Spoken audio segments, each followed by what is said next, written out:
The studio lights were blindingly hot, a sharp contrast to the icy knot of nerves in the young pianist's stomach. Backstage, she could hear the murmur of the packed auditorium, a low, restless sound like distant ocean waves. She was just 17, a girl from a small town where her family had sacrificed so much for these 88 keys. Tonight was the final round of the National Virtuoso Prize, broadcast live to millions. Her name wasn't something flashy. To the announcers, she was just the young pianist from the provinces, the dark horse. Across the hall, in a much quieter and plush dressing room, the man of the hour prepared. The maestro was a giant in the world of classical music. His hair was silver, his suits were impeccably tailored, and his frown was more famous than his smile. He believed music was a battlefield, and discipline was the only weapon. For him, agreeing to judge this competition was a courtesy, a chance to maybe find a diamond in the rough, though he seriously doubted it. These kids, he thought, were all technique and no soul, trained by overeager teachers to win trophies, not to understand the heart of the music that the young pianist's moment arrived. Walking onto the vast stage, the applause felt like a physical pressure. The grand piano was a beautiful black beast. She took her seat, smoothing her simple dress, and gave a small, respectful nod to the orchestra, and then to the maestro standing on his podium. He glanced at her, his expression unreadable, and gave the faintest nod in return. This was it. The red light on the main camera glowed. They were live. The piece was Tchaikovsky's first piano concerto, a mountain of a composition. It begins not with the orchestra, but with the piano alone, those famous, thunderous chords that are like a declaration of war. She took a deep breath and began. For the first minute, everything was magic. Her hands, which seemed too slender for such power, crashed down onto the keys with stunning authority. The music was bold, romantic, and sweeping. She lost herself in it, her body moving with the natural flow of the phrases. This was the moment she had dreamed of her whole life, but on the podium, the maestro's brow was furrowed. To his ear, trained by decades in the finest concert halls of the world, something was off. He felt she was rushing, carried away by her own emotion. The solemn, majestic tempo he held in his mind was being pulled ahead by her youthful fire. It was, to him, a lack of control, a lack of respect for the structure. They reached a passage where the piano and orchestra engage in a furious dialogue. Here, the difference in their vision became a chasm. He tried to pull the tempo back with a firm movement of his baton, insisting on his authority. She, immersed in the storm of the music, pressed forward. And then he did the unthinkable. His baton, which was supposed to guide, suddenly cut sharply downwards. He closed his hand into a fist. The orchestra, trained to follow that signal, stumbled to a ragged, horrible stop. The piano, now alone and exposed, played a few more confused notes before halting. The beautiful music was replaced by a ringing, painful silence that 20 million people, watching at home, leaned forward, unsure what was happening. In the auditorium, people shifted in their seats. The young pianist froze, her hands hovering above the keys, her blood roaring in her ears. She looked up, her eyes wide and searching, finding the maestro's stern face. He turned slightly towards her, his microphone picking up every word. His voice wasn't loud, but in the silence it was like a slap. "No," he said, the word dripping with cold disappointment. "This is not a playground. This is not about your feelings. You are running away with the tempo. You are disrespecting the composer. You are embarrassing yourself and this orchestra." He paused, letting the cruelty hang in the air. The camera zoomed in on the girl's face. A flicker of utter devastation crossed her features. A crumbling of her entire world live on television. "You play," he continued, his tone glacial, like a student who has practiced in a small room, but has never understood the weight of a real stage. You have the notes, but you have no idea of the music. Begin the allegro again. And this time, he commanded, raising his baton once more, you will follow me. The air was sucked out of the room. This wasn't criticism. It was a public execution. The other judges looked down at their scores, uncomfortable. Members of the orchestra avoided eye contact. The young pianist sat there, completely alone under the hot lights, the dream she had worked for since childhood lying in pieces at her feet. The maestro waited, his baton poised, expecting obedience, expecting her to break and simply follow his lead. What he did not expect was what happened next. The silence was the loudest sound she had ever heard. It wasn't peaceful. It was heavy, a thick blanket of shock and embarrassment that smothered the entire auditorium. For a second, the young pianist felt like she might dissolve into it. Her face burned, first with a searing heat, then with a cold numbness. The words, "You have no idea of the music," echoed in her skull, louder than any chord she had ever played. She saw the blur of the audience, the stiff figures of the orchestra, and the stern, impatient face of the maestro on his podium, baton raised like a weapon waiting to strike. Her first instinct was to cry. The pressure behind her eyes was immense. To run was the second instinct, to push back the piano bench, to flee from the lights and the thousands of watching eyes. This was humiliation of a kind she had never imagined, let alone prepared for. Her hands, which had felt so powerful moments before, now felt like weak, foreign things resting on the keys. All the sacrifices, the years of dawn practices while her friends slept, the endless scales, the worn-out sheet music, it all felt meaningless, crushed under the weight of one man's disapproval. But then a strange thing happened. As she stared down at her hands, she didn't see the failure. She saw the calluses on her fingertips, hard and yellowed, built from a decade of love and labor. She saw the small, faint scar on her left thumb from a piano lid that had fallen shut years ago. These were not the hands of someone who didn't understand the weight of the stage. These were the hands of someone who had carried the weight of her family's hope, her teacher's belief, and her own quiet, stubborn dream every single day. A memory flashed, sharp and clear, not of a concert hall, but of her small living room. Her old teacher, a kind man with gentle eyes, had said to her after she played a particularly emotional piece, "The music isn't in the notes on the page. It's in the silence between them. It's in the story you tell when you forget, I'm even here." She had forgotten that tonight. She had been too aware of the maestro, the cameras, the competition. The maestro had called her playing childish, but in that moment of crushing shame, she realized she had been trying to play like an adult trying to play for him. She lifted her gaze. She did not look at the maestro.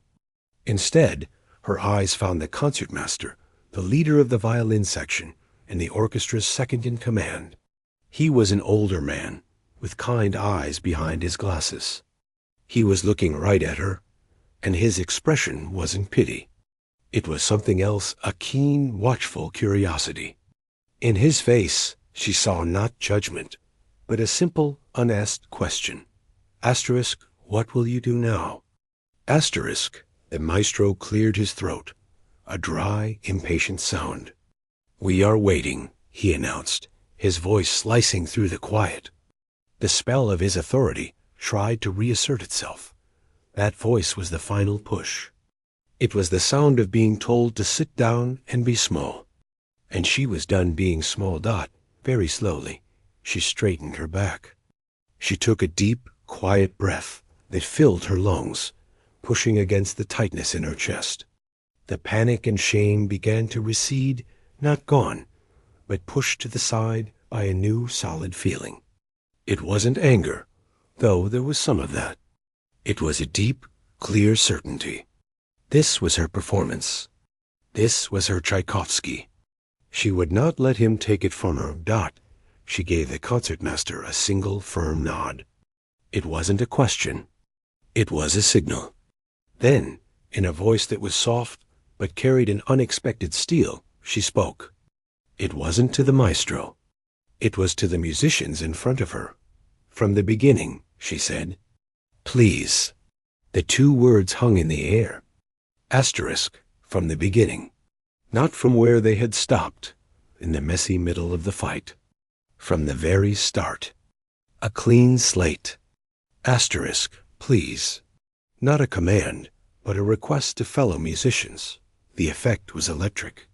The concertmaster's eyes widened slightly, and a faint, almost imperceptible smile touched his lips. He lifted his violin, settled it under his chin, and gave her a small nod in return. All along the rows, musicians straightened in their chairs. They looked not to the fuming maestro on the podium, but to their own leader and to the young girl at the piano. A silent understanding passed through them. They had all been young once. They had all faced harsh criticism. They were on her side, that the maestro's face flushed with a deep red. He was being ignored. His authority, the very foundation of his world, was crumbling live on television. You will follow the beat. He hissed, but his microphone was no longer the center of attention. He raised his baton, but it was a meaningless gesture now. The young pianist closed her eyes for a brief second. She did not think about the millions watching. She did not think about winning. She thought only of the music as she loved it, the storm, the passion, the aching beauty of it. She thought of her old teacher's living room and the story she wanted to tell. She opened her eyes, lifted her hands, and began. Not with the furious allegro where they had stopped, but with those first, iconic, thunderous chords of the introduction. Boom, boom, ba, boom. The sound was different this time. It wasn't just powerful. It was deliberate. It was a statement. It was not an opening to a competition piece. It was the beginning of a reckoning.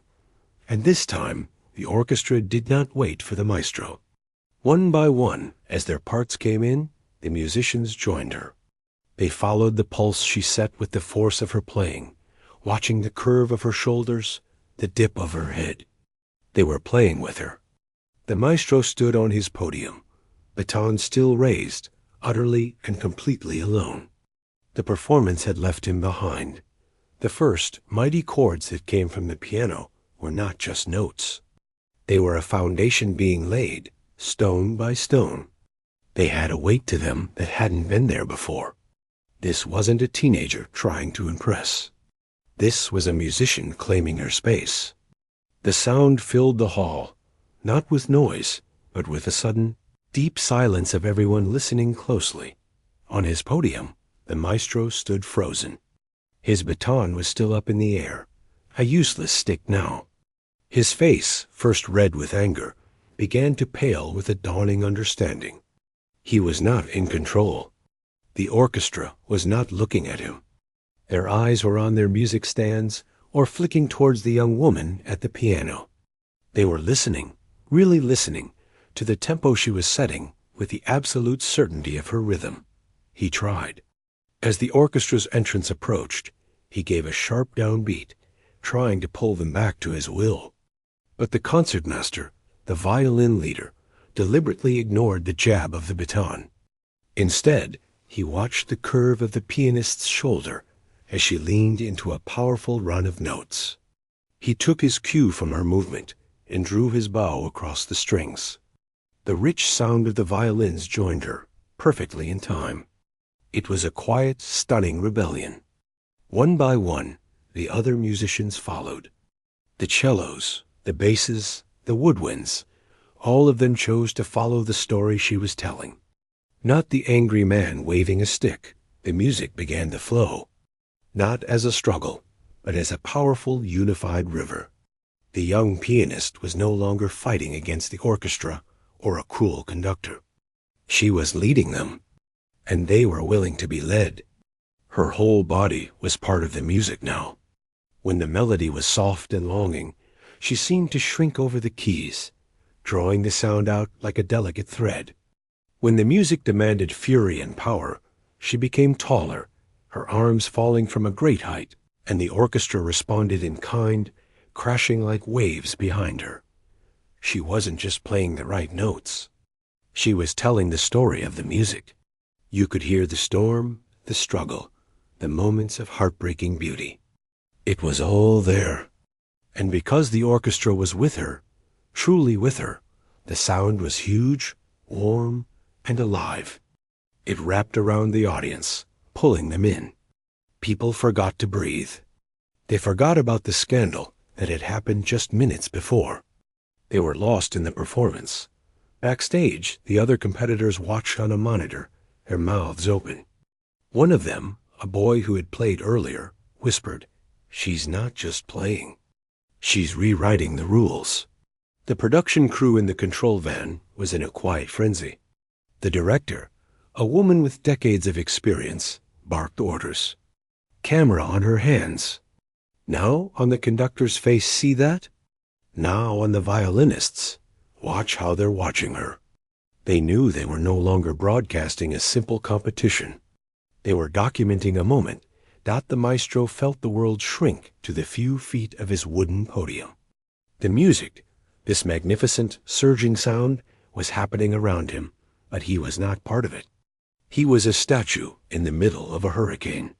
He lowered his baton, his arm feeling incredibly heavy. The arrogance that had been his armor began to crack. He listened, really listened, for the first time that night. He heard the clarity of her phrasing, the intelligent shaping of each musical line, the raw emotion that was perfectly controlled. He had called it childish. Now he realized it wasn't childishness, it was honesty. A pure, unfiltered honesty he hadn't encountered in years, maybe decades, in the polished, perfect concert halls of his career. A strange and awful feeling twisted in his stomach. It wasn't just anger anymore. It was shame. He had mistaken her deep feeling for a lack of discipline. He had tried to break her spirit to fit his own rigid box. And in doing so, he had not silenced a novice. He had awakened a force of nature. He saw the faces of the orchestra, musicians he respected. They were not playing for a paycheck or for his approval tonight. They were playing for the joy of it, for the sheer energy coming from that piano. They were remembering why they had loved music in the first place. And he, the great maestro, had become irrelevant. The piece moved towards its famous triumphant finale. The piano and orchestra were in a furious dialogue, but now it was a conversation between equals, a joyful race to the finish. The young pianist's face was sheened with sweat, her focus absolute. There was no fear in her eyes now, only fire. She drove the tempo forward, faster and faster, the orchestra clinging to her every note. Matching her energy beat for beat, the final, thunderous chords came. The pianist and orchestra hitting them together in a perfect, earth-shaking unity. Boom! Then silence. But this silence was completely different from the one before. This silence was full. It was ringing with the echo of what had just happened. It was stunned, awestruck silence. For a full 3 seconds, nothing moved. The pianist kept her hands on the final keys, her head bowed, her shoulders rising and falling with deep breaths. The orchestra sat perfectly still, instruments poised. Then it broke. It started with a single loud bravo from the back of the hall. Then another. And then, as if a dam had burst, the entire auditorium erupted. People leaped to their feet. The sound was not just applause. It was a roaring wave of cheers and shouts. It was emotional, explosive release. They were cheering for the music. Yes, but they were cheering for her. For her courage. For her stunning comeback. The young pianist finally looked up. The storm in her eyes was gone, replaced by a kind of dazed wonder. She stood up on shaky legs and turned to face the audience. She gave a small, humble bow. Then, In a gesture that spoke volumes, she turned not to the maestro, but to the orchestra. She smiled at them, a real grateful smile, and gestured with her hand, asking them to share in the applause. The musicians smiled back, tapping their bows against their music stands, nodding at her with deep respect. The cameras, of course, swung to the maestro. He was still on his podium, a solitary figure amidst the roaring celebration. He did the only thing he could think to do. He placed his baton quietly on the rail. Then, slowly, he turned towards the pianist. He did not clap. Instead, he gave her a single, slow, deep nod. It was not a gesture of victory. It was a gesture of surrender and of recognition. He was acknowledging what everyone in the hall now knew. She hadn't just played the piece. She had owned it. The roar of the crowd was a living thing. It washed over the stage, warm and thunderous, a stark contrast to the cold silence from before. The young pianist stood there, letting it hit her. The sound wasn't just in her ears. She could feel it in her chest, a vibration that seemed to shake loose the last bits of fear and tension. She kept her bow humble, her eyes on the floor, not out of shyness now, but because she needed a moment to gather the pieces of herself. When she straightened up, the world had changed color. The blinding stage lights felt like sunlight. She turned to the orchestra, her partners in the rebellion. Their faces were alight with smiles, real, unreserved smiles. The concertmaster, the violin leader who had taken her side, winked at her as he applauded. A burly cellist gave her a hearty thumbs up. This was the real prize, she thought. Not a trophy, but this silent, powerful understanding between musicians. She gestured to them again, insisting they take the credit too, and the audience's cheers grew even louder for them. Then her eyes drifted to the podium. The maestro was not applauding. He had placed his baton down, a simple action that looked like laying down a sword. He was just standing there, watching the storm of applause he had not conducted. Their eyes met for a second. His were unreadable, a mix of too many things: shock, regret, a deep fatigue. He gave her that slow, deep nod. It felt less like a compliment and more like an admission. Asterisk, you were right. I was wrong. Asterisk, she accepted it with a slight, neutral tilt of her own head, and turned back to the grateful, roaring dark of the audience. Backstage was chaos, but a happy, disbelieving chaos. The other young competitors didn't know whether to treat her like a victim or a champion. They settled for surrounding her, patting her back, their words tumbling out. That was insane. I can't believe you did that. You played like a demon. Her own teacher, who had traveled so far to be there, was crying quiet, happy tears, unable to speak, just squeezing her hands. But the competition wasn't over. There were protocols, judges, scores. The show had to go on, even though everyone felt the climax had already happened. The host, looking both thrilled and deeply flustered, had to come back on stage and restore order. Well, that was certainly a historic performance, he said, his voice shaky. The audience laughed, a release of nervous energy. The other finalists had to perform, but everyone knew it was an impossible act to follow. The air had been spent. The judges, meanwhile, were in a quiet, frantic debate offstage. The elderly, respected composer on the panel was furious, but not at the pianist. To humiliate a young artist like that on live television, it was barbaric. He muttered. Another judge, a famous pianist, argued, but the rules. She technically defied the conductor. That is a serious breach of protocol. Protocol? The composer shot back. He shattered the protocol first when he used his baton as a weapon. While they argued, the world outside the concert hall was moving faster. Phones were buzzing.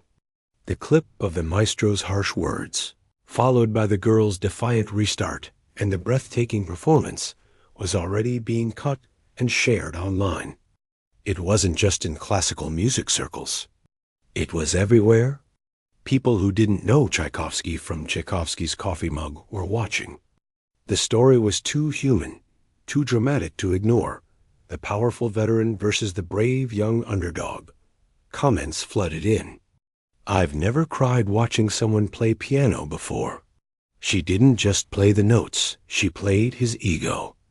That conductor should be ashamed. This is why I hate classical music so stuffy and cruel. But that girl, she made me feel it." A famous pop star shared the video with the caption, "The greatest comeback I've ever seen. Period."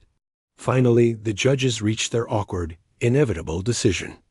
They could not ignore the technical mastery and raw power of her performance, regardless of the drama. But they also could not completely overlook the breach of professional conduct, as the rule book defined it. It was a messy compromise for a messy situation. The host gathered all the finalists back on stage. The air was thick with anticipation. The maestro, looking older and very tired, had returned to his seat at the judges' table, but he stared straight ahead, avoiding the cameras. In third place, the host announced. It wasn't her. A wave of murmurs went through the crowd. In second place, he read the name of the talented boy who had played before her. The murmurs grew louder. The young pianist felt her heart sink a little. Had they punished her after all? The host paused for a long, dramatic moment, looking directly at her. And the winner of this year's National Virtuoso Prize, for a performance of extraordinary spirit and unforgettable artistry. He smiled. He said her name. The crowd exploded again, even louder than before. It was a victory cheer, but it was also a vindication. She had won. But as she walked forward on still wobbly legs to receive the large gleaming trophy, she knew the trophy was the smallest part of what she had gained tonight. She shook hands with the host, accepted the heavy crystal award, and turned to the judges. She gave a polite bow to the table. When she rose, her eyes briefly found the maestro's. He was looking at her now, and in his gaze, she didn't see anger or even apology anymore. She saw something simpler, the clear, unflinching look of one professional recognizing another. It was the purest form of respect he had left to give. He gave one more, almost imperceptible, nod. Holding the trophy, she faced the audience one last time. She didn't raise it triumphantly. She simply held it to her chest, like a precious but fragile thing. The applause washed over her. She smiled, a real, tired, peaceful smile. The battle was over. The music had won. And as the curtain began to slowly close, she knew with absolute certainty that her life and her understanding of her own voice would never be the same again. The quiet girl from the small town was gone.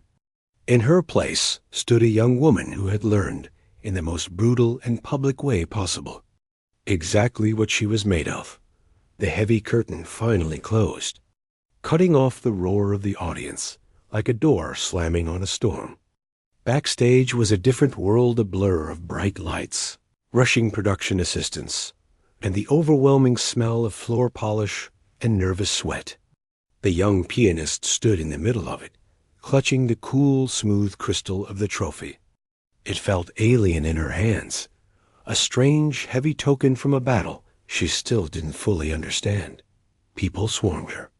A woman with a headset thrust a release form at her to sign. A man with a camera asked her to look over here and smile with the prize.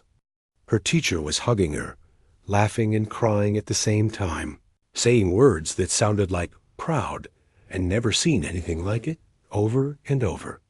But the young pianist moved through it all in a quiet daze. The real noise was still inside her head, the echo of those final, powerful chords and the crushing silence that had come before them. She just wanted a quiet corner. Slipping away from the crowd, she found a dim space behind a stack of instrument cases. She sat on a lonely crate, placed the trophy on the floor, and looked at her hands. They were trembling. Not from fear now, but from the sheer physical effort, the tidal wave of emotion that was only now beginning to recede. A soft scuff of a shoe made her look up. It was the maestro. He stood a few feet away, having somehow escaped his own circle of awkward well-wishers and concerned producers. He looked out of place here in the messy backstage area, like a grand painting hung in a boiler room. His imposing posture was gone. His shoulders were slumped. For a long moment, he didn't speak. He just looked at her, and she looked back, too tired to be afraid or angry anymore. "I owe you an apology," he said finally. His famous voice, usually so commanding, was rough and quiet. Not for the criticism. A conductor must guide. He paused, searching for the right words, a struggle she could see on his face. But for the manner, for the cruelty of it. "I mistook your passion for a lack of discipline. I was trying to break a spirit that did not need breaking. I only succeeded in revealing my own." He didn't ask for forgiveness. He simply stated it as a fact, a flaw in his own professional judgment. It was more shocking to her than his earlier anger. She nodded slowly, not sure what to say. "Thank you," she whispered, because it was the only thing that felt true. He took a step closer, his eyes on the trophy at her feet. "That," he said, nodding toward it, "is the least important thing you earned tonight. You earned the respect of every musician on that stage. That is a currency that lasts much longer than any prize." He turned to leave, then stopped. He looked back at her, and for the first time, she saw something like a faint, sad kindness in his eyes. "They will call you many things now. A star, a prodigy, a rebel. Do not listen too closely. Just remember the feeling when you played for yourself and for the music. Protect that. It is rarer than talent." And then he was gone, disappearing into the shadows of the backstage maze. His words settled over her. They didn't fix what had happened, but they gave it a shape she could understand. It wasn't a simple story of a villain and a hero. It was a story about two different kinds of strength clashing, and in the clash, something new being forged. The next few days were a whirlwind she could never have prepared for. A video was everywhere. News programs discussed the humiliation heard round the world and the power of resilience. She did interviews, not just about music, but about bullying, about pressure, about finding your voice. She kept her answers simple and honest, often thinking of the maestro's advice to protect the feeling. Offers began to pour in, not just for more competitions, but for something far more meaningful, concert invitations. Real, proper concerts. An orchestra from a major city asked her to be a guest soloist. A famous music festival wanted her to open their season. They didn't want the competition winner. They wanted her, the girl who had stood her ground. A week later, back in her small room at home, the trophy sat on her bookshelf. It gathered dust next to her old stuffed animals and stacks of well-worn sheet music.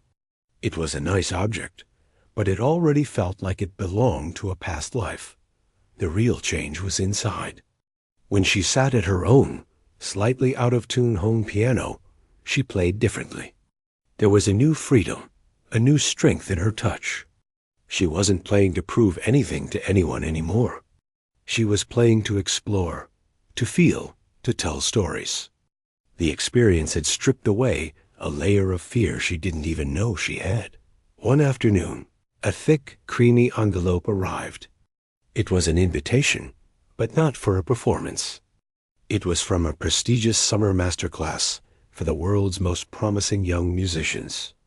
At the bottom of the invitation, listed among the guest teachers, was the maestro's name.